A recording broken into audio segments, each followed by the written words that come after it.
Hello दोस्तों, आज का टॉपिक है how to retire before 40s। दोस्तों, मेरा नाम नितिन घाड़गे, wealth coach as well as life coach हूँ। और आज इस वीडियो में मैं आपको 40 की उम्र से पहले आपको रिटायरमेंट क्यों लेना चाहिए और ये रिटायरमेंट लेने के लिए आपको एक्सेल शीट के ऊपर कैसे आपका रिटायरमेंट प्लानिंग करना है, ये मैं आपको बताऊंगा। दोस्तों, ये वीडियो स्टार्ट करने से पहले अगर आपका उम्र 40 या 50 की रेंज में है तो ये वीडियो आपके लिए भी फायदेमंद हो सकता है, क्योंकि 40 के बाद आपके फाइनेंशियल लाइफ में एज वेल एज आपके प्रोफेशनल लाइफ में कौन से चैलेंजेस है और ये चैलेंजेस आपको एट पार करने के लिए नेक्स्ट 10 इयर्स में आपका रिटायरमेंट प्लानिंग कैसे करना है, ये आपको पता होना बहुत जरूरी है। अगर आपकी उम्र 25 साल की है, 30 साल की है, तो ये वीडियो आपके लिए बहुत फायदेमंद हो सकता है। दोस्तों, इस वीडियो में मैं आपको एक्सेल शीट थ्रू बताऊंगा कि कैसे आपको आपका रिटायरमेंट प्लानिंग 25 की उम्र में स्टार्ट करके 40 की उम्र में आप अच्छा खासा आपका फाइनेंशियल फ्रीडम अचीव कर सकते हो। मान लीजिए अगर आपकी उम्र 25 साल की है और आपको 40 की उम्र में फाइनेंशियल फ्रीडम आपको अचीव करना है। दोस्तों, ये फाइनेंशियल फ्रीडम मतलब जैसे कि आपको 40 की उम्र में इंटर आपका काम कंप्लीटली स्टॉप नहीं करना है। 40 की उम्र में आपका जो भी पैशन है, आपके जो भी हॉबीज है, अगर ये हॉबीज और ये पैशन के ऊपर आपको काम करना है, देन आपको फाइनेंशियली फ्री होना बहुत जरूरी है, ताकि कोई भी प्रोजेक्ट आपको आपके मन से खुद से सिलेक्ट करना है। किसी क्लाइंट के साथ आपको अगर आपको काम नहीं करना है तो आप उसको ना भी कह सकते हो। से मान लीजिए आपका मंथली इनकम 25 की उम्र में 35,000 पर मंथ है। मतलब साल का आप देखोगे एनुअल इनकम, एनुअल एक्सपेंसेस आपका 4,20,000 है। 7% हम लोग यहाँ पे इन्फ्लेशन को कंसिडर करते हैं। और नेक्स्ट 15 साल के बाद आपकी उम्र 25 साल की है और 15 साल के बाद आप 40 के होते हो, तो आपका इन्फ्लेशन ऐड करके monthly expenses sorry yearly expenses आपका करीबन 11,58,000 होता है। 11.5 लाख रुपए का आपका एनुअल एक्सपेंसेस होता है। और उसके बाद हम लोग लाइफ एक्सपेक्टेंसी आपका 15 साल का कंसिडर करते हैं। 15 साल का क्यों करते हैं? क्योंकि इन 15 सालों में आपको आपका पैशन अचीव करना है। इस पैशन को आपको जीने के लिए 15 साल काफी है। इन 15 सालों में आपको अगर आपको कोई नई स्किल लर्न करनी है, अगर आपको कोई नया आपके प्रोफेशन के अलावा अलग प्रोफेशन में जाना है, तो ये सारा लर्निंग्स आपको इन 15 साल में लर्न करके उसके ऊपर इम्प्लीमेंट करना है, ताकि आपका नेक्स्ट इनिंग आपके लिए बहुत फायदेमंद हो सकता है। हम लोग यहाँ पे 15 इयर्स का number of years life expectancy consider करते हैं। उसके बाद 40 की उम्र के बाद आपका जो भी आप रिटर्न्स अर्न करते हो, वो करीबन 12% से आप अचीव करोगे। मतलब जो भी आप 40 की उम्र में आज से इन्वेस्टमेंट करते हो, जो कॉर्पस अचीव करते हो, उस कॉर्पस को आपको 12% एनुअल रिटर्न आपको मिलना जरूरी है। उसके बाद 40 की उम्र में भी हम लोग इन्फ्लेशन 7% को कंसिडर करते हैं। रियल रिटर्न जो आपको मिलता है, अगर आपका इन्फ्लेशन और आपका जो टारगेट रिटर्न से 12% उसको हम लोग इन्फ्लेशन से माइनस करते हैं, जो रियल रिटर्न आपका आता है 4.7%। और इस 40 की उम्र में अगर आप देखोगे तो करीबन आपको जो फाइनेंशियल फ्रीडम फंड या आप रिटायरमेंट का फंड आप कंसिडर करोगे, तो करीबन 1,28,00,000 का आपको कॉर्पस अचीव करना है। ये 1,28,00,000 का कॉर्पस अचीव करने के लिए अगर आप बेंचमार्क रिटर्न आपका कंसिडर करते हो ईयरली 15%। दोस्तों, ये 15% गारंटेड नहीं है, बट अगर आप किसी अच्छे इंडेक्स फंड में इन्वेस्ट करते हो जहां पे आपको कोई लॉजिक नहीं लगाना है, ये इंडेक्स फंड आपके अगर निफ्टी इंडेक्स है, तो निफ्टी के जो भी रिटर्न्स है उस इंडेक्स फंड में आपको मिल जाएंगे। यहाँ पे अगर इस इंडेक्स फंड में आप इन्वेस्ट करते हो, तो लास्ट आप 20 साल का इंडेक्स फंड का रिटर्न देखोगे, ऑन एन एवरेज ईयरली 15% का 15% का आता है। तो इंडेक्स फंड में आप इन्वेस्ट करते हो, मंथली आपको 19,000 रुपीज इन्वेस्ट करने पड़ेंगे। ये 19,000 इन्वेस्ट करने के बाद आप 15 साल में, अगर आप 25 की उम्र में हो तो 40 की उम्र में आप 1 करोड़ 28 लाख रुपीस का कॉर्पस अचीव करते हो। अगर आपके पास 19,000 अवेलेबल नहीं है यहाँ पे इन्वेस्ट करने के लिए, तो यहाँ पे आप एनुअल बेसिस के ऊपर वहां पे 10% ग्रोथ रेट कंसिडर करके 11,000 रुपीज से आप स्टार्ट भी कर सकते हो। एवरी ईयर आपका जो भी इनकम बढ़ेगा, उस इनकम से आपको 10% इंक्रीज करना है आपके इन्वेस्टमेंट में। सो 11,000 आपका इंटायर 12 मंथ आप इन्वेस्ट करोगे, उसके बाद 13 मंथ से आपका उसमें 10% ऐड करोगे। तो ये 10% ऐड करके भी आपको ये 1 करोड़ 28 लाख रुपीज का आप कॉर्पस अचीव कर सकते हो। मान लीजिए आपकी उम्र 30 साल की है और यहाँ पे आपको 40 साल की उम्र में रिटायर होना है, तो यहाँ पे हम 15 साल से उसमें से 5 इयर्स कम करते हैं, लेस करते हैं। तो 30 साल की उम्र से आपको 40 साल की उम्र में आपको अगर आपका फाइनेंशियल फ्रीडम अचीव करना है कॉर्पस, आपका एनुअल एक्सपेंसेस 4,20,000 है, तो इन्फ्लेशन ऐड करके 8,26,000 का होता है। अगेन यहाँ पे मैं 15 साल का आपका रिटायरमेंट का स्पैन रखता हूँ। इन 15 साल में आपको जो भी आप फाइनेंशियल फ्रीडम फंड अचीव करोगे, ये 15 साल ये आपका फंड आपको सफिशिएंट होना बहुत जरूरी है, ताकि आने वाले 15 सालों में आप आपके पैशन के लिए जी सकोगे, आपके पैशन के ऊपर आप काम कर सकोगे। 15 साल का मैंने कॉर्पस रखा है। ड्यूरिंग रिटायरमेंट मैंने अगेन 12% का एनुअल रेट ऑफ रिटर्न रखा है।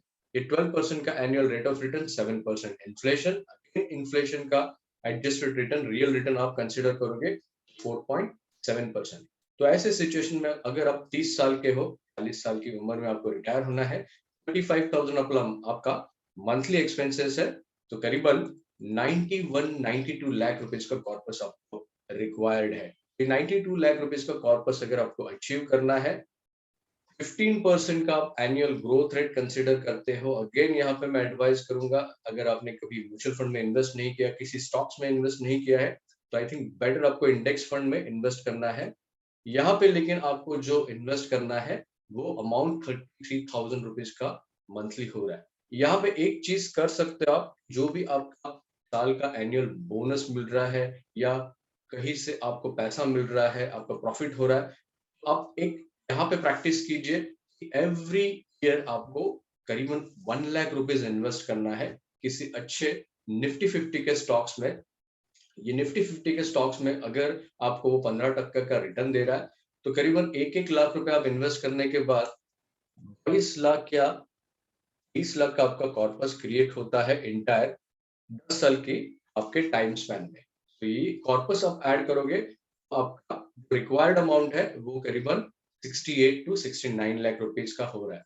और यहाँ पे आपको जो भी मंथली इन्वेस्ट करना है वो 24,000, क्लोज टू 25,000 आपको मंथली इन्वेस्ट करना है। अगर आपके पास ये 25,000 मंथली अवेलेबल नहीं है, तो आप 17,000 से स्टार्ट कर सकते हो ग्रोथ रेट उसमें ऐड करके। अगेन ये आप एक्सेल शीट में देखोगे, यहाँ पे 15 इयर्स को आप 10 इयर्स करोगे, आपका मंथली रिक्वायरमेंट भी आपका कम हो जाएगा। तो यहाँ पे आप 11,000 से आप स्टार्ट कर सकते हो या 16,000 से स्टार्ट कर सकते हो। तो ये ऐसे आपको आपके रिटायरमेंट प्लानिंग में आपको ये नंबर गेम आपको अंडरस्टैंड करना है, ये नंबर गेम आपको सीखना है। जैसे कि अब मैंने इंडेक्स फंड आपको एडवाइस किया, यहाँ पे मैं कोई फंड सजेस्ट तो नहीं कर रहा हूँ, बट आपके रेफरेंस के लिए मैं आपको यहाँ पे एक फंड में आईसीआईसीआई प्रूडेंशियल का निफ्टी का एक फंड में आपको बताऊंगा। अगेन दोस्तों, ये फंड रेकमेंड नहीं कर रहा हूं मैं, आपको आपका स्टडी करना है, ताकि अगर आप ये फंड का इन्वेस्टमेंट, ये पोर्टफोलियो अगर आप प्रॉपरली जानोगे, ये फंड कहाँ पे इन्वेस्ट कर रहा है, ये फंड का रिस्क कितना है, उसके बाद आपको ये फंड में इन्वेस्ट करना है। मैं अगेन आपको डिस्क्लेमर यहाँ पे रख रहा हूँ कि ये मैं रेकमेंड नहीं कर रहा हूँ। आईसीआईसीआई प्रूडेंशियल निफ्टी इंडेक्स, ये फंड का आप ऑन एन एवरेज रिटर्न देखोगे लास्ट 1 ईयर का, तो करीबन 24% पर एनम।